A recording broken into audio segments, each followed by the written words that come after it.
Hello everyone, welcome to my YouTube channel. So आज मैं कराने वाली हूँ आपको Uttarakhand TET second paper CDP 2015 में 15 की जो आई हुई है। सो स्टार्ट करते हैं। सीडीपी के 30 क्वेश्चंस आते हैं, स्कोरिंग सब्जेक्ट होता है। सो फर्स्ट हमारा क्वेश्चन है सृजनवाद में। सृजनवाद में क्या होता है?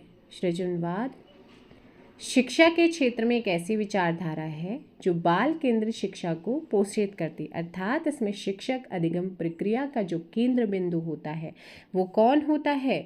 बालक को केंद्र बिंदु में रखा जाता है। इस चीज़ का ध्यान रखिएगा। यानी कि यहाँ पर आपका आंसर क्या हो जाएगा, फटाफट करिएगा। क्वेश्चन नंबर फर्स्ट, शिक्षा बाल केंद्रित होती है, ठीक है ना। सृजनवाद में जो शिक्षा का केंद्र बिंदु होता है वो बालक होता है। बच्चों में अच्छे चरित्र के निर्माण के लिए पाठ्य पुस्तकों में चरित्र निर्माण संबंधी पाठ होने चाहिए। चरित्र निर्माण के लिए व्याख्यान दिए जाने चाहिए। कक्ष गतिविधि इस प्रकार से हो कि बच्चों को चरित्र निर्माण में सहायता मिल सके। महापुरुषों की जीवनी बच्चों को पढ़ाई जानी चाहिए। तो भाई इसके लिए परफेक्ट आंसर जो होगा ना, कक्ष गतिविधियां इस प्रकार से हों कि बच्चों को चरित्र निर्माण में क्या मिले? सहायता मिले। क्योंकि वाकई में ये क्या है, अगर आपका कक्षा रूम उसकी गतिविधियां सब कुछ सही है, वो सीधा इफेक्ट करती है उसके चरित्र पे। यदि ये गतिविधियां सही डायरेक्शन में पोषित की जाती हैं तो बालक का चरित्र निर्माण में भी क्या मिलती है? सहायता मिलेगी। Option C. नेक्स्ट आते हैं, निम्नलिखित में से कौन सी परिस्थिति में बच्चे का संवेगात्मक एवं सामाजिक विकास अच्छे से होगा? सो चारों ऑप्शंस को पढ़िएगा।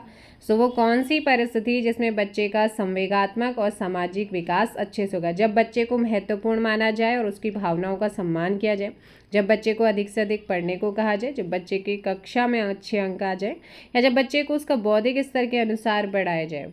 तो भाई यहाँ पर जो परफेक्ट आंसर होगा ना, वो जब बच्चे को महत्वपूर्ण माना जाए और उसकी भावनाओं का क्या किया जाए? सम्मान किया जाए। नेक्स्ट क्वेश्चन है, निम्न में से कौन सी परिस्थिति सृजनात्मकता को बढ़ाने में सहायक होगी? वो कौन सी सिचुएशन है जो सृजनात्मकता को बढ़ाने में सहायक होती है? सृजनात्मकता किसी बालक की वो क्षमता है जिससे वह कुछ ऐसा पैदा कर सकता है जो पहले से ज्ञात न हो। यदि बच्चों को स्वयं करके सीख सकता है जो पहले से ज्ञात न हो। यदि बच्चे को स्वयं करके सीखने के अधिक से अधिक अवसर दिया जाए, अपॉर्चुनिटीज़ दी जाए, तो वो सृजनात्मकता का विकास होता है। यानी कि जब बच्चे को स्वयं करके सीखने के लिए अधिक से अधिक अवसर दिया जाए, अपॉर्चुनिटीज़ दिया जाए, तब वो और ज़्यादा सीखता है। अगला है यहाँ पर गतिविधि आधारित शिक्षण, डैश पर बल देता है। जो एक्टिविटी बेस्ड आपकी टीचिंग होती है वो किस पर आपको फोकस करवाता है ना। सो यहाँ पर ध्यान रखना है, सभी विद्यार्थियों की सक्रिय भागीदारी पर क्या करता है? बल देता है, यानी कि ऑप्शन सी। नेक्स्ट क्वेश्चन आता है, यदि आप बच्चों को सिखाना चाहते हो तो बच्चों से सीखिए, यह इशारा करता है। यदि आप क्या है, देखो आज की शिक्षा पद्धति इस बात का बहुत ज़्यादा महत्वपूर्ण स्थान है कि कोई शिक्षक बालक के व्यक्तित्व का विकास कहाँ तक कर पाता है, जिसके लिए बच्चे को समझना एक शिक्षक के लिए अनिवार्य होता है। यदि आप बच्चों को सिखाना चाहते हैं तो बच्चों से सीखिए। कथन बाल केंद्रित शिक्षा की ओर इशारा कर रहा है। किसकी तरफ? बाल केंद्रित शिक्षा की ओर इशारा करता है। उच्च प्राथमिक स्तर पर आवश्यकता है किसकी? शिक्षा के उच्च प्राथमिक स्तर पर शैक्षिक, कैरियर, व्यक्तित्व निर्देशन की आवश्यकता होती है। तो यहाँ पर ऑप्शन क्या हो जाएगा? बी। बच्चों में नैतिक मूल्यों को विकसित करने का सर्वाधिक उचित तरीका, बच्चों में अगर नैतिक मूल्य, मॉरल्स, वैल्यूज़ को डेवलप करना है तो उसका सर्वाधिक उचित तरीका कौन सा होता है? यदि शिक्षक एवं बड़े मिलकर एक ऐसा व्यवहार प्रदर्शित करें जो आपके मॉरल वैल्यूज़ के अनुरूप हो, नैतिक मूल्यों के अनुरूप है, तो बच्चों पर भी उनके इस व्यवहार का धनात्मक यानी कि पॉजिटिव इफेक्ट पड़ता है, जिसके परिणाम स्वरूप उनमें नैतिक मूल्य स्वतः ही डेवलप होने लगते हैं। यानी कि ऑप्शन सी यहाँ पर हो जाएगा। अगला है, कक्षा में 5 शारीरिक विकलांग बच्चे हैं। खेल के कालांश में उन्हें एक कोने में बैठाना चाहिए ताकि वो खेल का आनंद ले सकें। अन्य बच्चों के साथ उचित खेलों में हिस्सा लेने के प्रोत्साहित करना चाहिए। केवल आंतरिक खेलों में कक्षा के सभी विद्यार्थियों के साथ खेलने पर जोर डालना चाहिए। क्या करेंगे ऐसे में? सो यहाँ पर होगा परफेक्ट। अन्य बच्चों के साथ उचित खेलों में हिस्सा लेने के लिए प्रोत्साहित करना चाहिए, option B.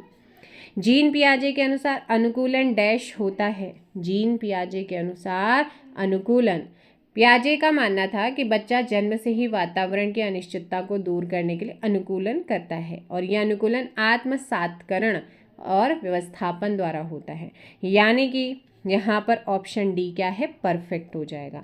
So next question आता है आपका 11, परामर्श में सम्मिलित नहीं है। परामर्श में क्या शामिल नहीं है, आपसे पूछा गया है।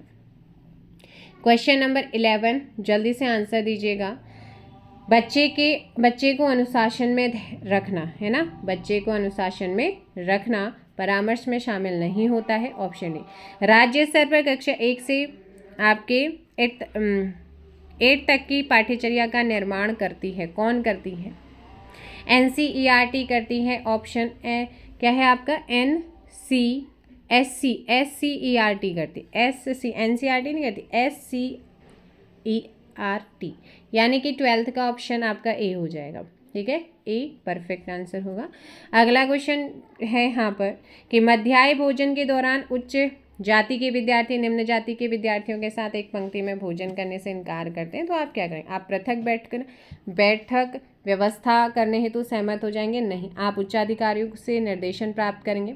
आप विद्यार्थियों एक साथ भोजन करने के लिए सहमत कर लेंगे? आप विद्यालय में मध्याह्न भोजन पकाना बंद कर देंगे? सो यहाँ पर जो 13 का परफेक्ट आंसर है वो सी वाला होगा।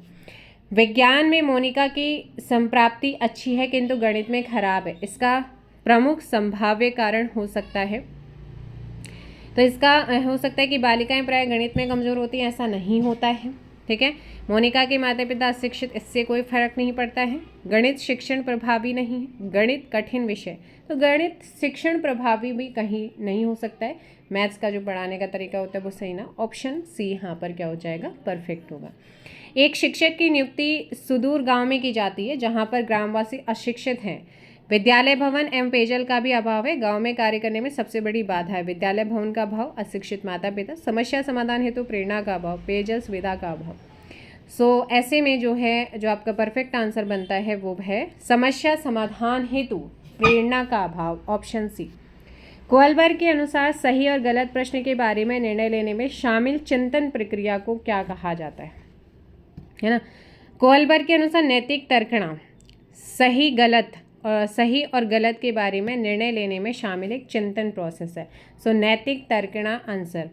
नेक्स्ट आता है सतत एवं व्यापक मूल्यांकन के अंतर्गत वाक्यांश व्यापक मूल्यांकन इंगित करता है किसको? देखिएगा, अगर व्यापक मूल्यांकन की बात करते हैं तो ये संज्ञानात्मक भावनात्मक मनोगत्यात्मक क्षेत्र के मूल्यांकन की ओर इंगित करता है, यानी कि 17 का ऑप्शन सी। विद्यार्थी द्वारा गणित की कक्षा में सीखी गई अवधारणा का उपयोग भूगोल की कक्षा में किया जाता है, यह उदाहरण है। जब पहले के सीखने का प्रभाव किसी अन्य अनुक्रिया के निष्पादन पर पड़ता है तो उसे सीखने का अंतःकरण कहा जाता है। गणित कक्षा में सीखी गई अवधारणा का उपयोग भूगोल कक्षा में करना सकारात्मक अंतरण का उदाहरण है। किसका है? सकारात्मक, ऑप्शन ए। किशोरों के संदर्भ में निम्नलिखित में से कौन सा कथन सर्वाधिक उचित है? किशोरों के संदर्भ में, है ना, निम्नलिखित में से कौन सा कथन सर्वाधिक उचित है? तो वो संवेगात्मक प्रोत्थान की घटना बढ़ जाती है, ऑप्शन सी हो जाएगा, 19 का सी।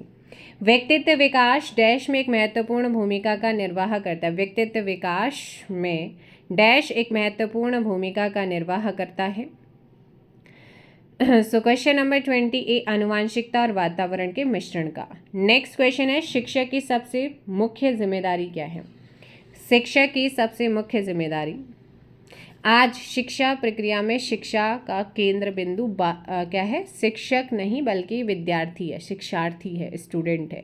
इसलिए शिक्षक की सबसे मुख्य जिम्मेदारी हो जाती है कि वह शिक्षार्थियों को उनकी अलग अलग अधिगम शैलियों के अनुसार सीखने के मौके उपलब्ध कराएं।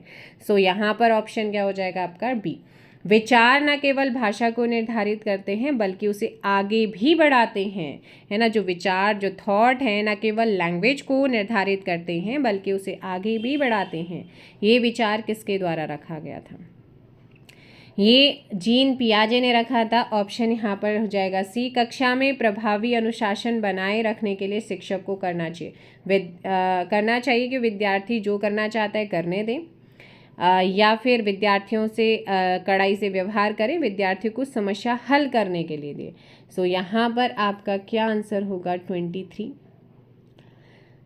विद्यार्थियों को कुछ समस्या, कुछ उनको उनके सामने कुछ ऐसी प्रॉब्लम्स, ऐसी समस्या क्रिएट करें जिसको वो सॉल्व करें, है ना। सो ऑप्शन सी।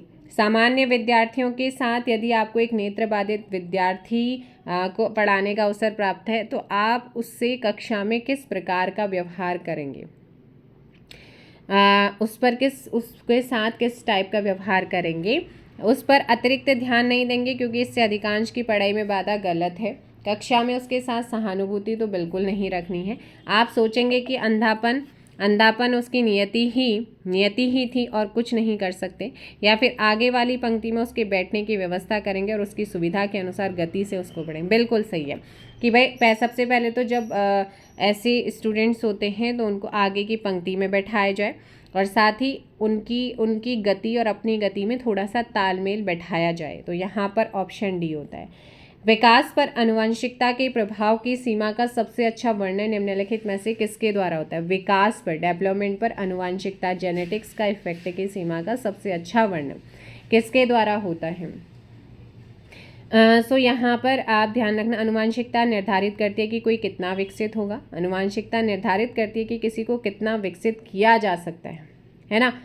सो 25 का क्या हो जाएगा यहाँ पर, ऑप्शन बी हो जाएगा।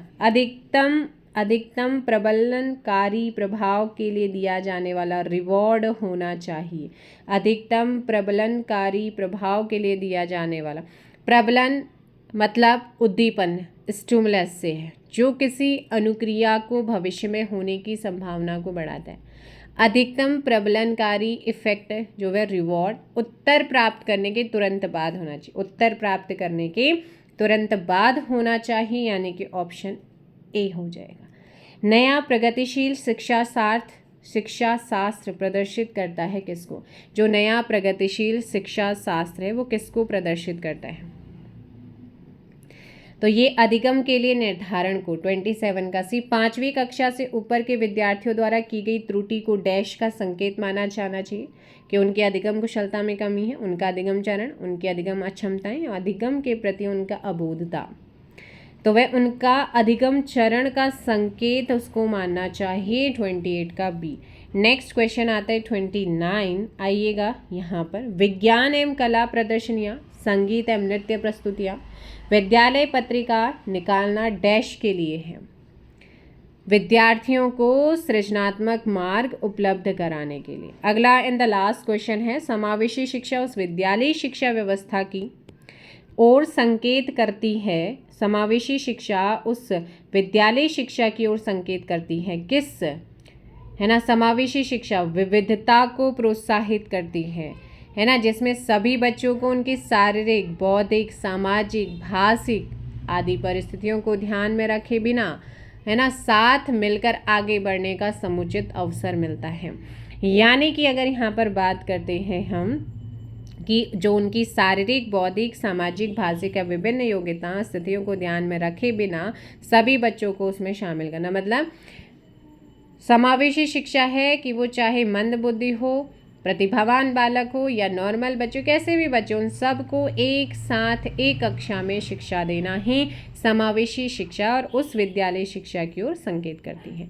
सो ये थे आप लोगों के 2015 में पूछे गए CDP के क्वेश्चन। मिलेंगे नेक्स्ट वीडियो में, फिलहाल इतना ही। Thank you so much. जय हिंद, जय भारत, जय उत्तराखंड, जय देवभूमि।